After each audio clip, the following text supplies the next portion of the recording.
Welcome to the Hyphen Universe Show. I'm your host, Kellen Conley, aka B Hyphen.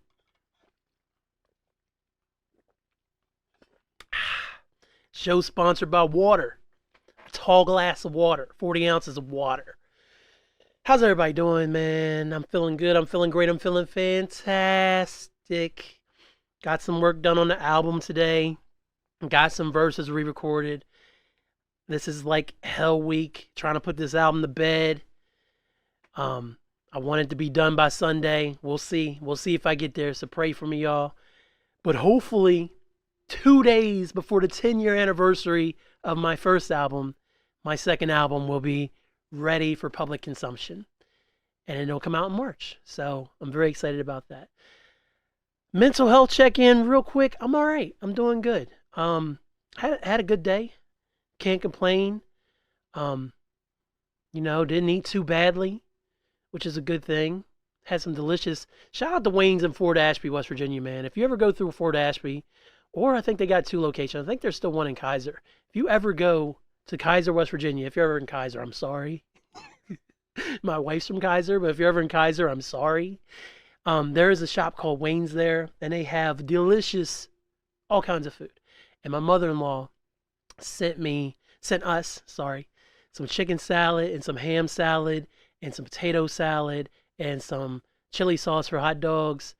And I ate the rest of my chicken tacos I made last night, and had one of those. And then I made like a little ham taco with my low carb tortillas, and then had some potato salad. And it was chef's kiss, man. And then I came down here and worked. And now I'm sitting up here to talk to y'all. So welcome, once again, welcome in everybody who may be watching around the world, around the universe, to my universe, Hyphen Universe, of course.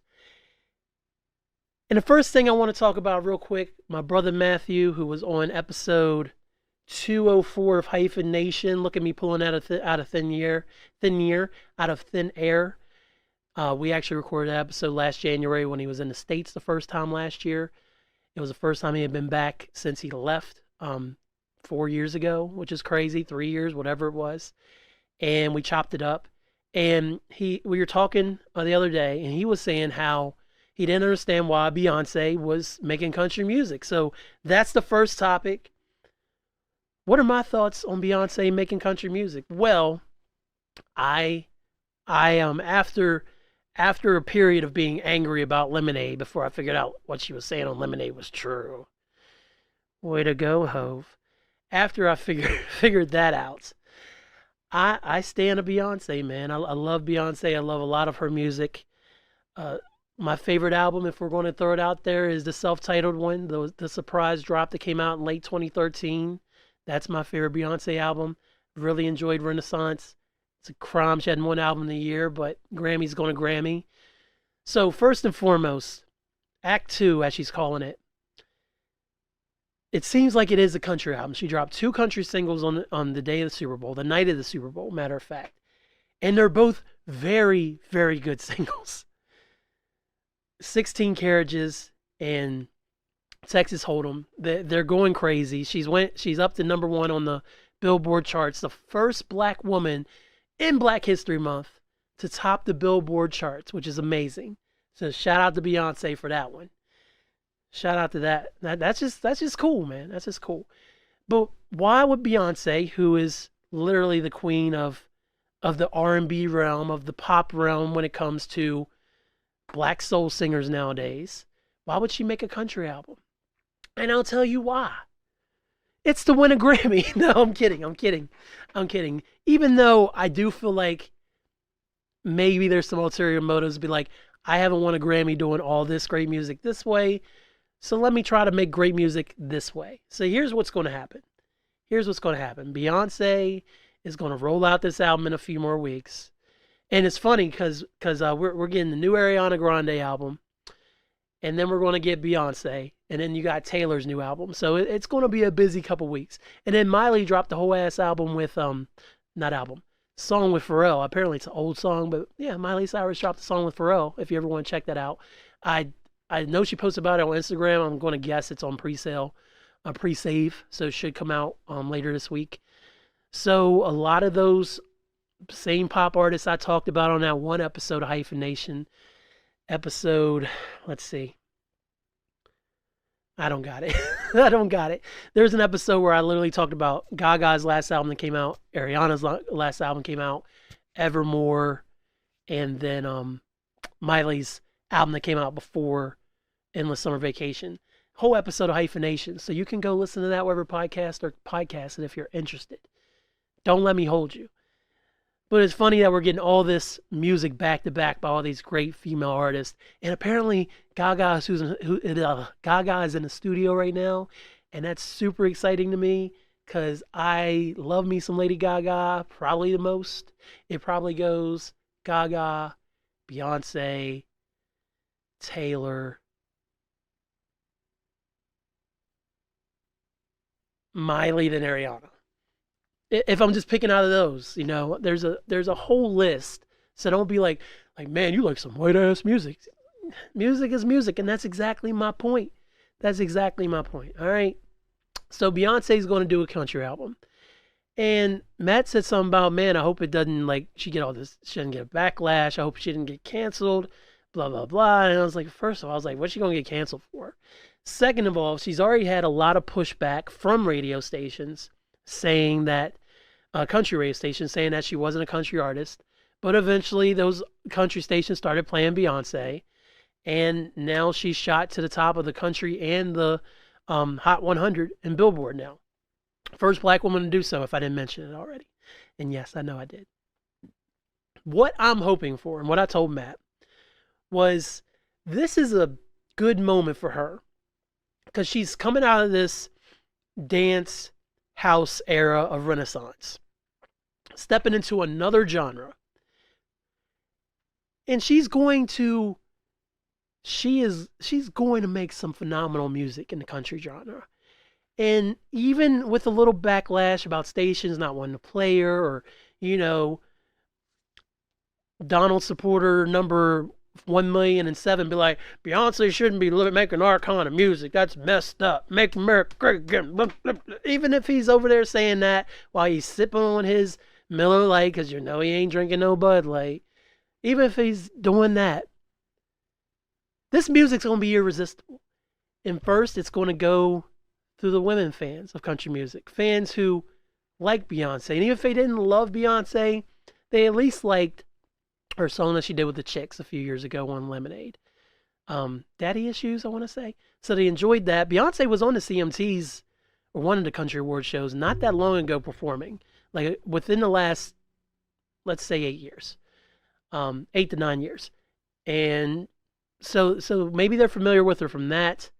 They're going to be curious. They're going to listen, and they're going to start to like it. And then naturally, because the ladies love it, that means the dudes have to listen to it, and then the dudes are going to start loving it.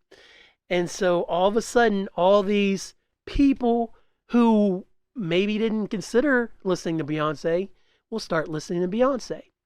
And then from there, they'll be like, well, you know what? I don't agree with a lot of what this woman has to say in her real life, but I really like her country music. I'm going to go listen to this 4 album by Beyonce. And I apologize that as a stereotype, but you know what I'm trying to get at. You know what I'm trying to get at. And they're going to go listen to 4. And they're going to go listen to Dangerously in Love. And they might even find some Destiny's Child music. And then they'll come back to Renaissance. And then they might bounce over to Self-Titled. And then they'll come over and even listen to the Carters. And then maybe they'll listen to a little more Jay-Z. All of that stuff. It's just going to hopefully be a nice trickle effect for country fans to come and discover Beyonce and expand her reach globally. Reverse of that, all of the Bayhive, all of Beyonce's fans, like myself, if I wasn't already pretty, I don't want to say worldly, but pretty diversified in my music bonds, if it wasn't for that, then those fans are going to be like, oh man, you know what? We love Beyonce and we love his country album because we love her no matter what. Let's go check out some other country music. So maybe they go and discover Garth. Maybe. I mean, you got to do it on Amazon Music, which is stupid, Garth. Can you please put your music on all streaming services? Can you just do that? Nobody cares about your exclusivity. Put your music on all the streaming services. Damn. It's annoying. I'm just saying. I'm just saying, Garth. Maybe they'll listen to little Randy Travis. Maybe they will take it back and start listening to Willie Nelson, maybe from country. Maybe they'll discover what an icon that Dolly Parton is. Go listen to some Jolene, some 9 to 5, and Beyonce. I know you're listening. I already told Matt about this. Look, Texas Hold'em remix, Dolly Parton. Dolly already made a post on IG about how excited she is about you boy making country music. Put Dolly on the album. Do a remix with Dolly, man. Like, please. Garth, put your music on all streaming platforms, and Dolly, link up with Beyonce and make a remix. It would be amazing. Or do a whole ass new song. That'd be even more amazing. That's what I'm hoping. And so all of these fans of R&B and pop and trap and rap will start discovering country music. And then it just expands everybody's listening horizons. All because Beyonce made a country album. So yeah, Beyonce may have just been like, you know what?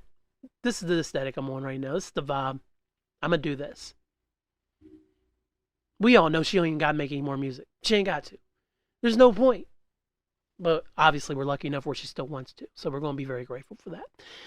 Now, that's just my thoughts on why Beyonce and country music could be a match made in heaven.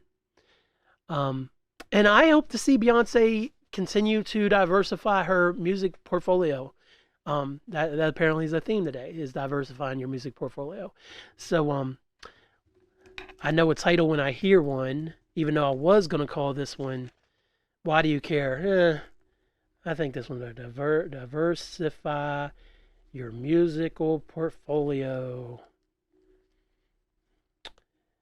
Say it in the Chappelle voice, or sorry, in the Jizza voice from the Chappelle skit, when he's like, diversify your bonds, you know, that's how you should diversify your music.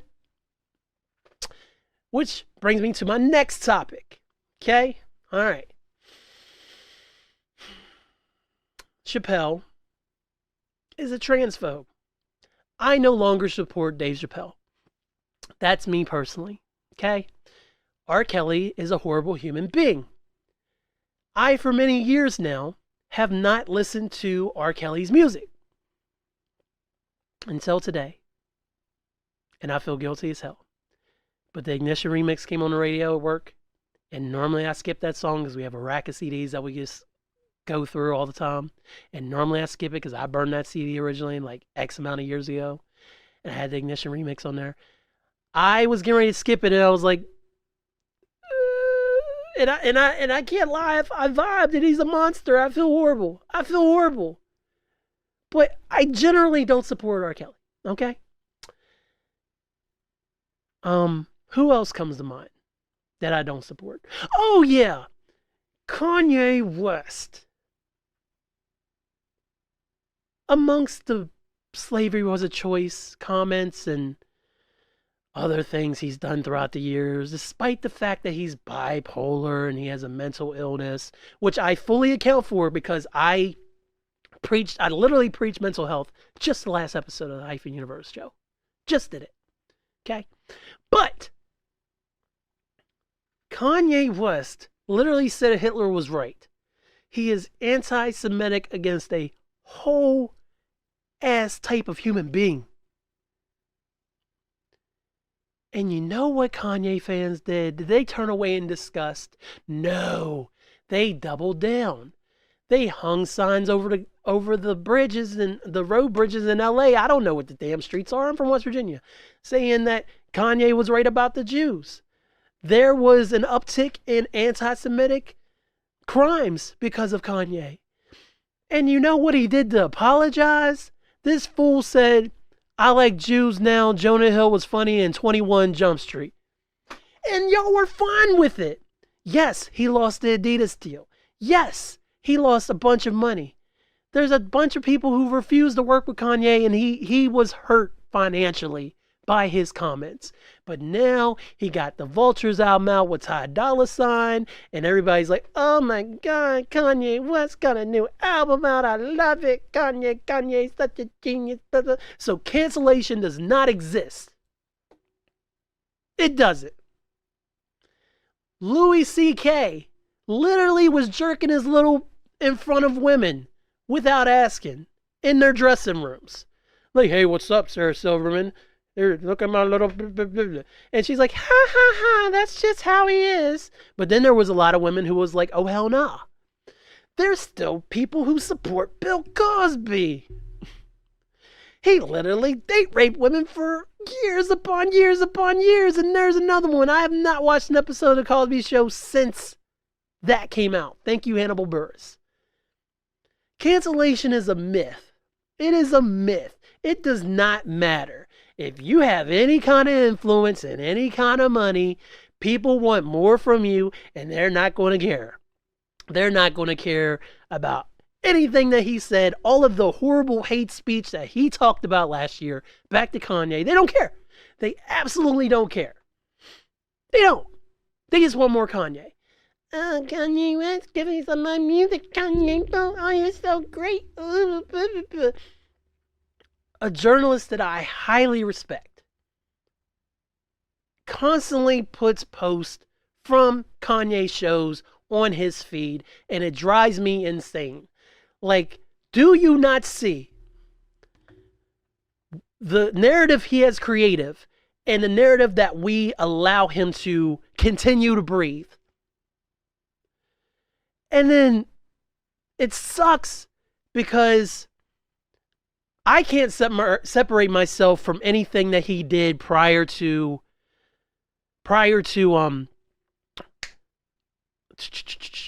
Life of Pablo. Life of Pablo was the first Kanye album. I was like, that's fine.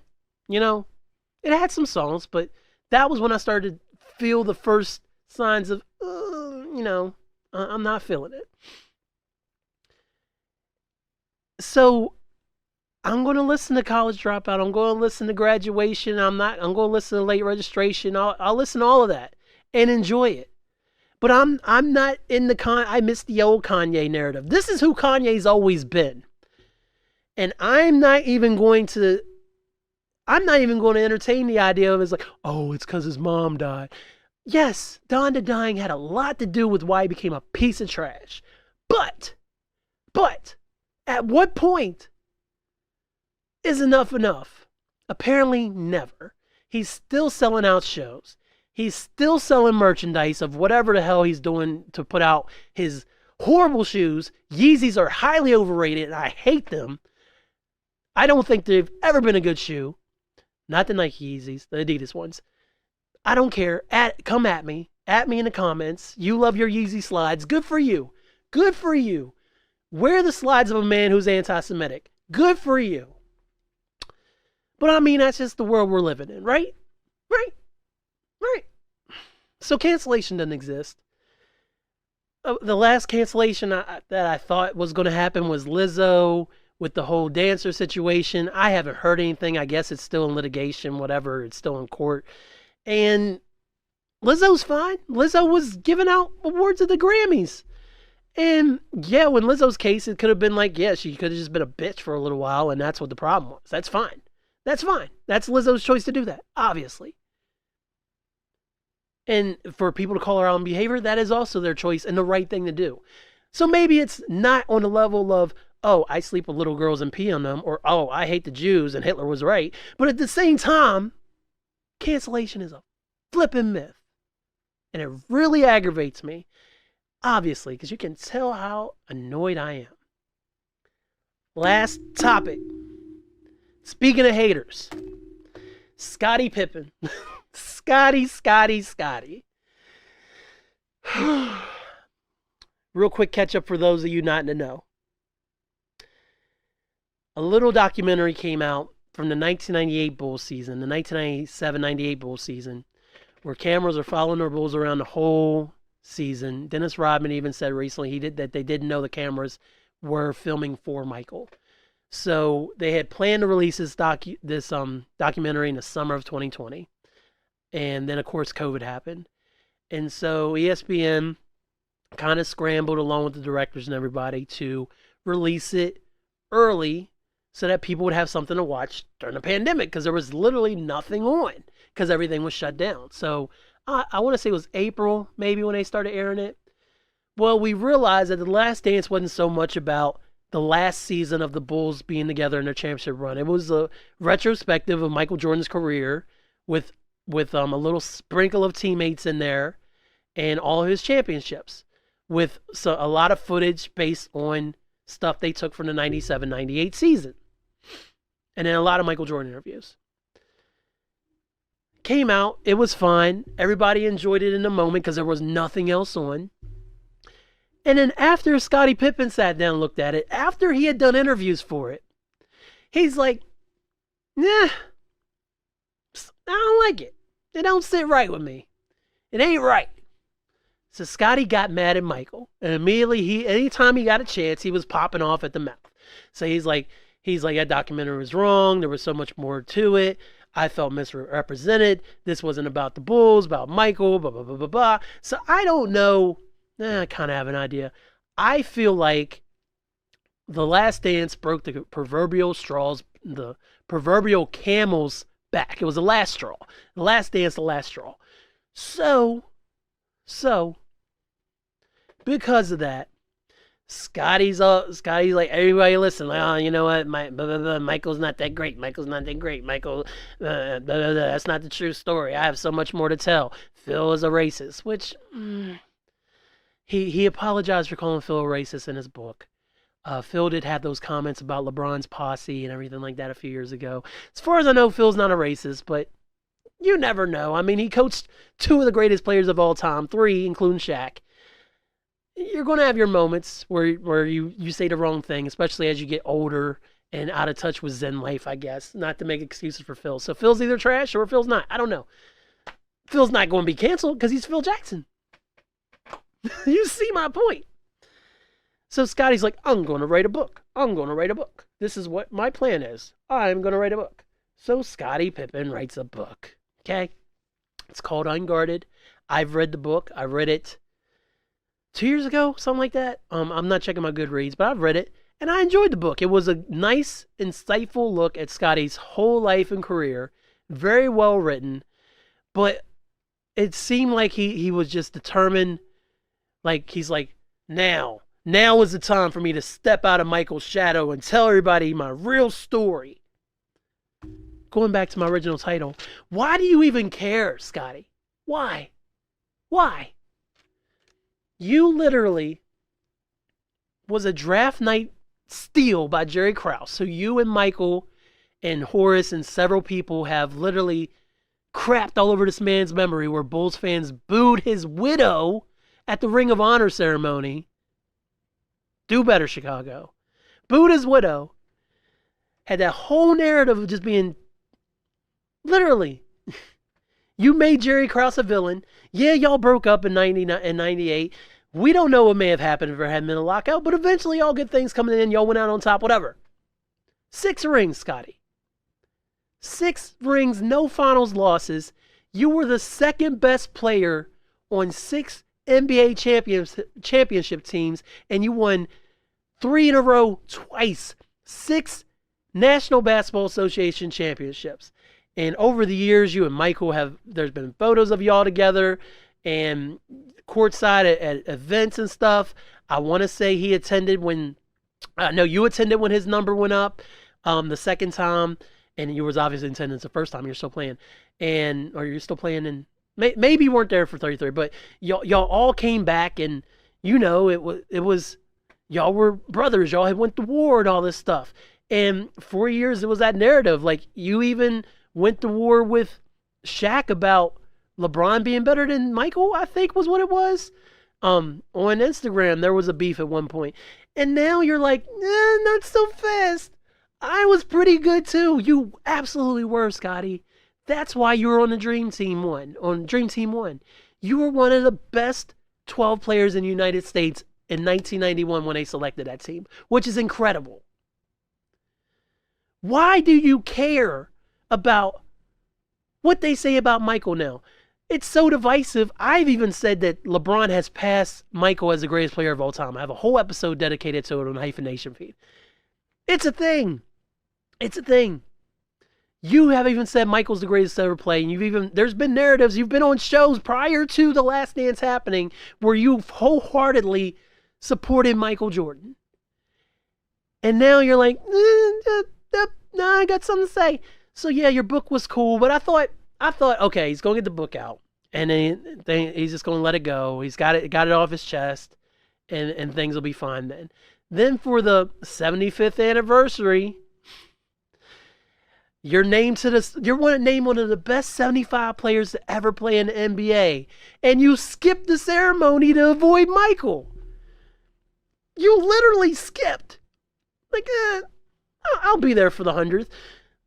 Bro, there's kids with dreams who look up to you still, who watch your highlights from the 90s, thinking how incredible of a basketball player you are and how much they aspire to be you. And you want to sit there and be like, I don't want to go to the 75th anniversary because Michael's going to be there. Hoity-toity Scottie Pippen. Come on, Scottie. And yes, the whole Larsa and Marcus Jordan thing, it's not cool. Michael came out and said he didn't support it, though. He came out not that long ago, like within the last year, and said he didn't support their relationship, which was a cool thing that Michael didn't have to do, considering how much a jerk he usually is. But he came out and was like, yeah, I don't really love their relationship. And that right there should have been enough. That should have been an apology in itself. His son is literally in a relationship with your ex-wife, who you have a kid with, I believe. Maybe multiple, maybe just one. And he said, I don't think that's cool. I don't support that at all. And you still are determined to change this narrative about like that you feel like minimizes you. It doesn't matter. And then you got this whole no bull tour. You're running around with Horace, who was the first Michael hater. If you read the Jordan Rules, Horace hated Michael. He's one of the reasons that he didn't re-sign in Chicago. Him and Michael never saw eye to eye like that. He didn't like how Michael pushed him. He didn't like how Phil pushed him. So he ran away. And guess what? He won no more. Okay, not true. He ran away, but then he went back to the Lakers. I think he ended up getting another ring, like in the early 2000s, if I recall correctly. You're going around with crybaby Horace and Luke Longley, who, if I recall correctly, there's YouTube videos from like a local Australia TV station that did these interviews with Luke Longley about his impact on that last repeat. And then Michael even sat down and did like these long video interviews for them to be a part of this documentary because Michael cared enough to do it because he liked Luke enough to do it. And then you're going to sit there and be like, Luke, I don't know what you're doing. Horace, we know who you are, Horace. We know who you are. You run. And Scottie, I got nothing, bro. I still follow your IG. I still enjoy watching your highlights from the 90s, man. But you got to cut it out. Nobody cares. Why do you care, Scottie? Why? Just explain to me. That's it, man. That's tonight's Hyphen Universe show. Glad I got all that off my chest. So, Scottie Pippen, I hope you hear this and you seriously reevaluate what you're doing. Maybe reach out to Michael, grab a beer, reminisce, apologize. And then maybe you don't have to both duck the Ring of Honor ceremony next time. Maybe shout out to my man Jack Silverman. Maybe you could get Michael to come back to the United Center. Maybe, just maybe. Yeah, I know there's a lot of bad memories. We got broken up. It's over. It all ended in 98. Yes, Jerry Reinsdorf is still there, but Jerry Reinsdorf paid y'all a lot of money, even though, yes, your contract sucked. We know, Scottie. But why do you care now? Why? Are you not financially well off? Come on, bro. So, I highly suggest to each and every one of y'all listening that you go forth and you don't be a Scottie Pippen. You don't be a Kanye West or Dave Chappelle. Be a Beyonce. Go do that. Go out there and be a Beyonce. That is your assignment for this week. Go out and be a Beyonce. This ain't Texas and this ain't Hold'em. But this is the Hyphen Universe Show. I am Kellen Conley, a.k.a. B Hyphen, and I thank each and every one of y'all for listening to the sound of my voice. It's always a pleasure being here with y'all. Power of positivity is real. Get that negativity out of your life, no matter what you have to do, no matter what you may be, no matter what it may be, no matter what you have to do. You got to do you. Always. Try to have genuine interactions with people. You never know what the next man or woman or non-binary person is going through. Your kind words could save their life or someone else's. You never know. Give people their flowers while they're still here. Tell them you love them. No matter what. I don't care if y'all play the pause game, which I also think is stupid, but to each his own. I don't care if y'all play the pause game every day, all day, and ha ha ha, whatever. Homophobic. But I'm just saying, if y'all do that and then y'all are parting ways, you're like, yo, I love you, bro. Say it. You never know. You never know. So, appreciate y'all listening to this aggressive episode, man. I love doing this. So until next time, I say all that to say this. Thanks, y'all.